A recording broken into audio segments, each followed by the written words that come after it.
We're going to do one quick sound check.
All right, guys, we'll do a sound check really quick.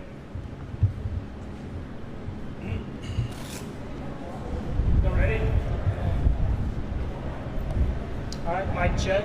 Check one, test. 1, 2, 3. 1, 2, 3, mic check. Can you give me a thumbs up if you're getting this?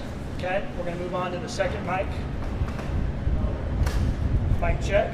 Check 1, 2, 3. Thumbs up if you're getting us. We got a lot of thumbs up. Okay, last mic. Mic check. 1, 2, 3. Get it? Cool.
Thank everybody for being with us here today, and in particular I want to thank General Seltzer and the Texas Board Czar Mike Banks. But let me focus on General Seltzer for a moment. I want to thank the General for his leadership, in part in running the military side of Operation Lone Star, in part because of his leadership in looking out for the best interest of his troops to make sure that they have living facilities that are appropriate for troops who are operating pretty much a 24/7 basis. And also want to thank the troops and soldiers of the Texas Military Department and the Texas National Guard for waging an unprecedented effort for a state to secure its own border. Remember this unprecedented effort is needed only because of Joe Biden's unprecedented open border policies. When he became president, we had the lowest illegal border crossings in about 40 years. Now, under Joe Biden's open border policies, there's been an all-time record set for the number of people crossing the border illegally. More than 10 million people have been apprehended crossing the border illegally. Think about this here in Texas. There's more than 4 Houstons that have crossed the border illegally just under the 3.5 years of Joe Biden's presidency, including people who are known terrorists, known murderers, known rapists, other people who are very dangerous, posing a danger to the people of our state, which is exactly why we have Operation Lone Star, for Texas to step up and do what the Biden administration is failing to do. And that's very simply to enforce the laws that are already on the books. Already on the books are laws that require the president to deny illegal entry, to detain anybody who does cross illegally, and then to build border barriers. He's not doing any of it. Texas is doing all of it. One thing that the National Guard and the Texas Military Department have done prolifically, in addition to the state building its own border wall, what the National Guard have done, they have built more than 100 miles of razor wire border barrier, anti-climb barrier, and other barriers that deny illegal entry into our state. And it physically puts the National Guard in a position where they're able to effectively repel and turn back people who are trying to cross the border illegally. And then, of course, there's what they did just up the road from where we are right now, in Eagle Pass, Texas, in Shelby Park. About a 50-acre park is an area where sometimes the Biden administration was allowing 4,000 to 5,000 people cross a day illegally just in that one park area. The National Guard wired it shut. Now, as opposed to having 4,000 or 5,000 people crossing a day, in the last 2 months, for example, there's been an average of only about 2 people crossing the border in that 50-acre park a day. And most of those people are arrested by the Texas Department of Public Safety. If you look more broadly at what the state has been able to achieve because of the leadership, not just of General Seltzer, but because of the actions by the men and women who serve under him in the National Guard, in the Texas Military Department. You can see that over the past year, over the past 2 years, illegal immigration has increased in New Mexico, Arizona, and California. At the very same time, it has gone down in the state of Texas by about 72%. That's a result of the deterrence that's been established by the Texas National Guard. And that brings us to the point that why we gather today. The troops that have been involved in this mission, especially in this particular region, they've been scattered for miles around this entire region, having to drive long distances to go to work every day and then drive back to wherever they're staying that particular night at the end of the day. It was a very inefficient methodology to house the large number of National Guard troops who are deployed to the border. This base camp is a far superior strategy that, for one, will allow the state to be able to have our troops right on the border itself, but for another, provide the type of housing and other standards of living that improve the quality of life for the men and women who are wearing our uniform, who are serving on our border. What you're looking at is phase one of this 80-acre project. Phase one, soldiers are moving in today. In phase one, it'll be about 300 soldiers moving in today. Phase two will be completed about 2 weeks from today. And when you have about another 300 soldiers moving in, that process will continue all the way until November, until we have this entire area with soldiers that can, at that time, house up to at least 1,700 soldiers, with the capability of increasing that on an as-needed basis. But I want to thank General Seltzer for his leadership on getting this done, knowing that he has already achieved success that no other state has ever been able to achieve in securing the sovereignty and safety not just of their state, but also of our country. But also he's been a leader as the general of these troops, having their back, making sure they have the highest quality of living, so that they will have the highest quality of mental capacity as they go do battle every single day against those who are entering our state illegally. And my gratitude to you, General, for getting that done. And just know that Texas will not stop until we gain full operational control of the border in the state of Texas. General Seltzer. Thank you, Governor. Good afternoon to everyone. What you are seeing here today, like the Governor said, is phase one of 6 phases that will culminate in the construction of 95 buildings on this 80-acre complex. Each phase will take approximately 30 days, and each phase adds about 300 troops to this base. The exception to this is phase 2. Phase 2 will be complete in 15 days from today, because many of those structures have already been started on this base. So mid-June, you'll see another 300 troops getting off their buses and filling into this base. If you want to see a depiction off to your right, the magenta buildings on that graphic are phase 1, the yellow is phase 2, and you can see the magnitude of all 6 phases once it's built out based on what you can see here from phase 1. What you don't see in phase 1 is below the surface. So this was essentially a farm, and the land's been tilled and rolled. All this gravel's been put down. Sewer, water, a fire hydrant system, and preparations also for being connected to the electrical grid in the city. So we'll be on complete city sewer, water, hydrant system, and then eventually electricity. Also in this phase, central to it was the perimeter fencing. Quite a large project. You can see impressive fencing with razor wire, camera systems, and light systems.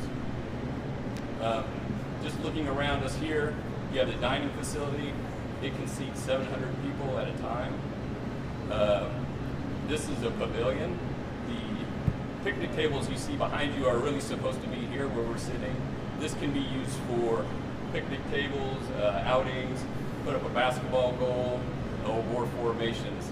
And then the pad behind you is actually the location of a fixed building that will be the gymnasium, and that will be complete in phase 2. Additionally, what we went and toured, we have 2 types of dormitories.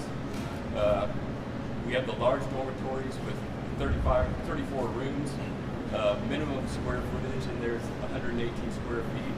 but every soldier will have their own room on this base.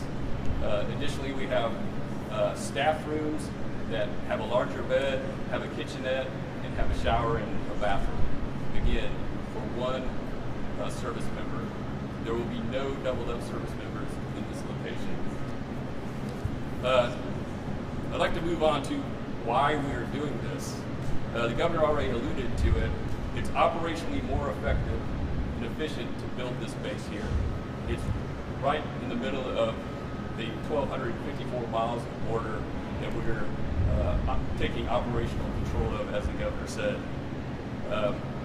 He also spoke of troop travel time. Many of the troops you saw today are coming from a base in Carrizo Springs that's 45, 50, maybe by military vehicle, an hour away.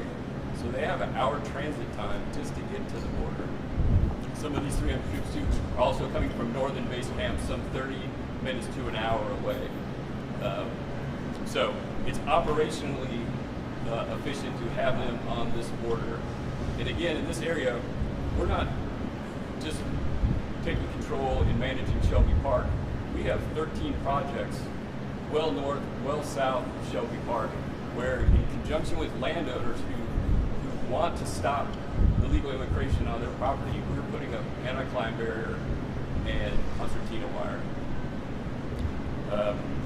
The other aspect of operational efficiency is we are going to move the Joint Task Force Operation Lone Star, the military headquarters, to this forward operating base. It's currently located in McAllen. We'll relocate here. Along with that, we'll also relocate a maintenance hub that's in another area of the border. So now at this major base, you have a Joint Task Force headquarters, you'll have a maintenance hub, and then also in all of the area behind us, you will also have a place where we keep most of our logistical supplies. So it's operationally more efficient and effective. The second point is it's fiscally sound. It's a fiscally sound way to house soldiers and airmen. During the course of these 6 phases, by the time this project's over, we will have shut down 3 other base camps. Additionally, we will be moving in soldiers that are staying in hotels around in regional areas. Again, these are some hotels in small towns. The last thing you want as a commander is to have your troops dispersed in hotels around the region. So we're bringing all these people in. And I'll tell you that our hotel rates, expenses since 2021 have gone up 30%. So again, it's a fiscally sound reason to do this and bring the soldiers here. We estimate that once this base camp is full and we have everybody out of those hotels and the 3 base camps shut down, we will save $11.5 million a month on housing soldiers. And that doesn't even include the fuel that they're using right now to drive and get to the border. And then lastly, and most obviously, it improves the quality of life for our personnel. I came out here yesterday. We ate in the dining facility. They were doing a rehearsal to make sure they were ready for those 300 troops today. And that staff in there is super excited to serve our soldiers. They have a chef, Chef Steve. He's a veteran. In 2018, he was awarded the Armed Forces Chef of the Year award. So they're having chef-served meals in that dining facility. But most importantly, for quality of life, again, they will all have their single room. One aspect of the military is we spend a lot of time together. We sleep together mostly, we eat together, we go to work together, the greatest thing you can do for soldiers is give them that one bit of privacy when they lay their head down at night. And then lastly, just have a couple thank yous. Thank you to the City of Eagle Pass. There's 18 different building permits that have to be permitted for this base camp. The sewage, the plumbing, everything has to be permitted and certified and inspected. And so this is a big project for a city the size of Eagle Pass. So we really appreciate their help in doing all that. Secondly, I'd like to thank the Texas legislature for funding Operation Lone Star.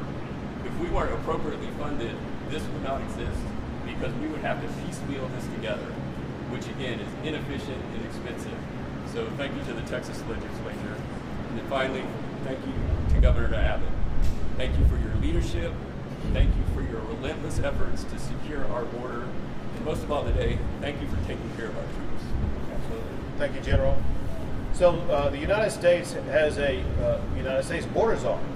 And as far as I know, the United States border czar has actually never been to the border and seen people cross illegally. Well, Texas decided we need our own border czar, someone who actually knows the border. And we were able to hire someone who worked in the Border Patrol himself for more than 2 decades. And he's been a hands-on border czar, actively and aggressively working for the border from the Rio Grande Valley all the way to El Paso, providing the state of Texas with a high level of expertise and information and advice, allowing us to operate more effectively and more efficiently. And it's Mike Banks. Mike, thank you very much. So let me start off. I want to cover something that the governor covered a while ago. 72%. We've decreased traffic by 72% in the state of Texas, while we're seeing traffic go up in California, Arizona, and New Mexico. Now, are we ready to declare victory? Absolutely not, right? We still got a ways to go. But as we become more and more efficient and we see less and less traffic, we've got to be able to move swiftly to that threat as it continues to move and adjust to us. Having this base here makes us that. It makes us more efficient. It makes us more mobile. It puts all the troops together. And so I can tell you, I spent 10 years in the U.S. Navy, and I've never had a dining facility quite like this. I wish I would have had one this well. This is an outstanding base. Team Housing has done a phenomenal job. The crew in the dining facility, the living facilities is just phenomenal. And I want to give you one more number that I think that is very important. In the last 2 years, we've seen the traffic consistently decrease in Texas due to the efforts of Operation Lone Star with the soldiers and with DPS.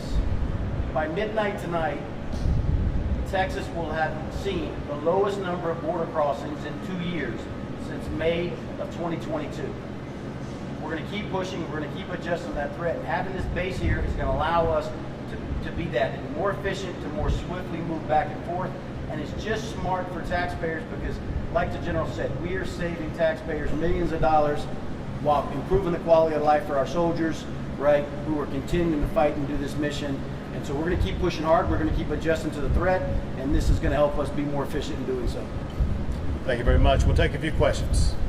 Go ahead. Is there a role in which the state of Texas would use back control of building parks in the city? Well, so the desire to maintain control of Shelby Park is not long term. That's a park that the residents of that community deserve to be able to use like they did before. But we got to remember this: when there were 5,000 people coming across the border a day into that park, the residents of Eagle Pass were not able to use that park. So the time that will come is going to be when there is operational control of the border in a way that restores the normalcy to Eagle Pass, Texas, the way that it's been for more than 100 years. I believe if we have a president in place who's going to enforce the laws that deny illegal entry into the United States of America, that will be a time when the residents of Eagle Pass will be able to get their park back.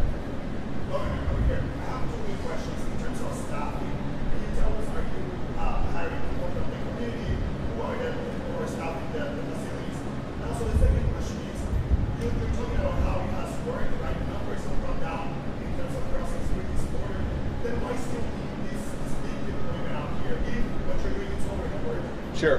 I'll answer the second question. I'll have the general answer the first question. So why is this needed? The fact of the matter is the people who are in charge of bringing people across the border illegally are the drug cartels. The drug cartels haven't closed down business. They haven't gone away. They're going to remain in operational control of the northern border of Mexico for a long time. The moment that we ratchet back the resistance that Texas has is the moment that the cartels will start shifting migrants away from Arizona to Mexico and shift them right back into the state of Texas. And so we can not relent in our security of the border unless we have a president who's actually going to fully enforce the laws of the United States. And I cannot be more clear about what I'm about to say. There are 3 laws on the books already passed by Congress already that were inherited by Joe Biden that he simply is not complying with. One requires the president and his administration to deny illegal entry. The other is to detain anybody who does cross illegally. And the third is to build border barriers. He's not doing any of those three things that are required by law passed by Congress. Unless and until we have a president who does that, Texas is going to have to remain vigilant and use this as our primary staging base in the center of our border to make sure that Texas is doing everything possible to maintain operational control of the border in the state of Texas. Well, To the second question, we have a contractor who does the hiring. It is my assumption that most of these people are coming from the local community due to the region that we're in. And the kind of second piece of that is this will be a great economic engine for this community as these soldiers move in and eat in the restaurants, go to the churches, buy gas in the gas stations. So we hope to have a great partnership with this community. go ahead. Hi, Governor. Thank you. A couple of questions here. So the first one, this morning there was the second breach in 8 days on Laughlin Air Force Base involving human smuggling. Today, from what I understand, the driver and the illegal immigrants are still outstanding, and they breached several gates. Now, again, this is the second time in 8 days. What is the concern, if any, for the state, and what should the federal government be doing to secure that? And how will you make sure that that isn't happening here, that human smuggling events aren't ending up on this base? So you mentioned breaches of a military base here in Texas. To be clear, it's not just in the state of Texas where there have been breaches of military bases by people who have come across the border illegally. It's happened in other states also. And the reason why it's happening is because we have a federal government that's not securing our federal military bases and not securing the border that allows people to cross the border illegally and to penetrate those military bases. It's just outrageous that the Commander-in-Chief of the United States of America is not putting national security forefront, and a core component of national security is securing our military installations. So it shows how chaotic and non-compliant the president and the federal government are with regard to the immigration system that allows our military bases to be invaded. It's the federal government in charge of those military bases. Whenever something like that happens, though, we as a state escalate our activity to add even more support to the border areas where people may be getting across that would allow that penetration to take place. And what would you do to ensure that that doesn't happen here on a state level at this base? Well, I can assure you, we can only hope that someone would try to invade this base, because they would be apprehended immediately and prosecuted immediately. That said, we have a singular goal, and that's to continue to deny illegal entry, to provide not only the Department of Public Safety but also the National Guard with the tools and the strategies that actually make them more capable of denying illegal entry into our country and into our state. Goal one is to go beyond having a decline of 72% of people crossing the border, is a decline of 100% of people crossing the border. And because of the way that the National Guard is going to continue to expand their operations, building border barrier, and then backing up that border barrier with National Guard troops who are armed with the tactics and the tools to be able to deny illegal entry, that will help us to continue to reduce the numbers of illegal immigration into the state of Texas. Thank you.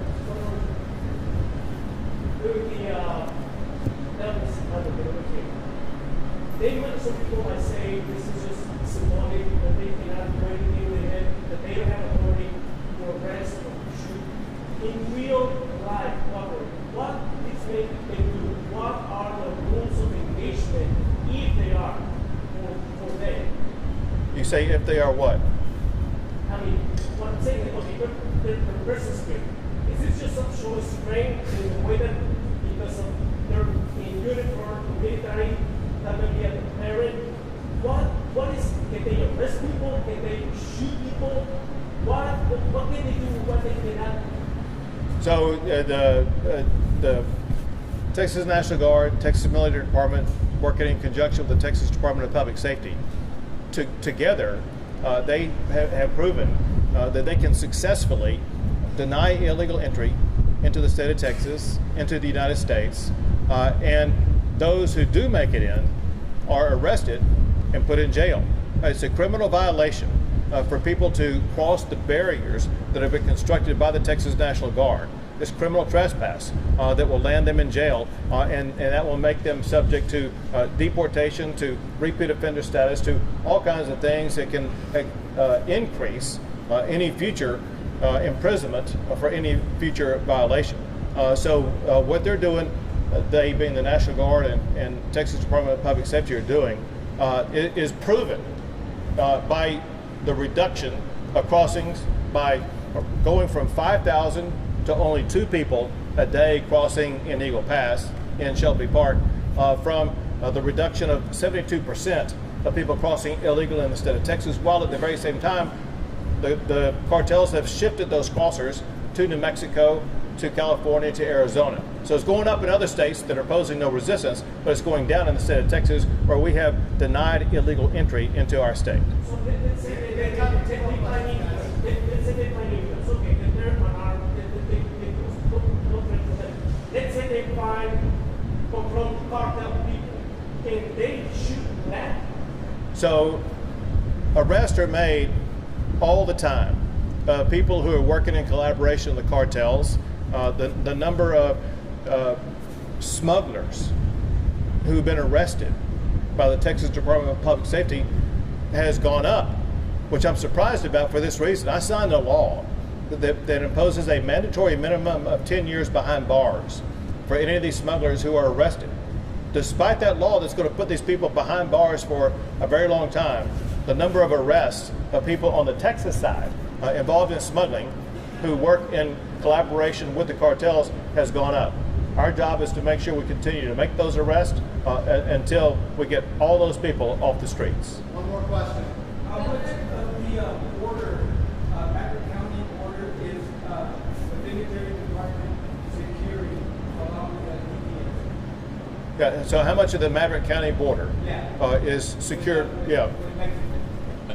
The short answer is all of it. Okay. All of it?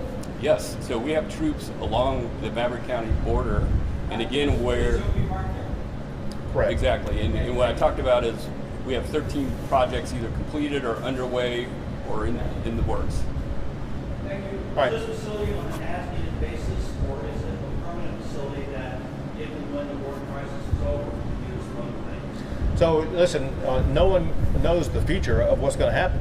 The reality is this is a base that's going to be needed as long as people are crossing the border illegally into the state of Texas. And if you can tell me when that will end, that'd be fabulous. Thanks, everyone. Thank you. Thank you all. Thank you, sir. Thank you, sir. Appreciate you.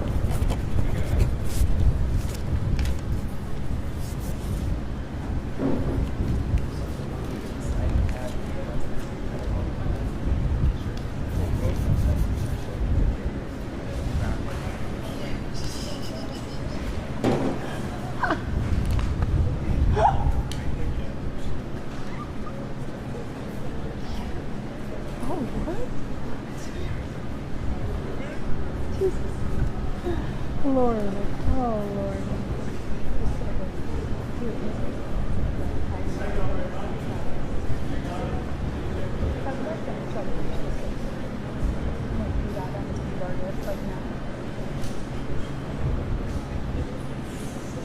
Yeah, he was just walking around, man. Surprise.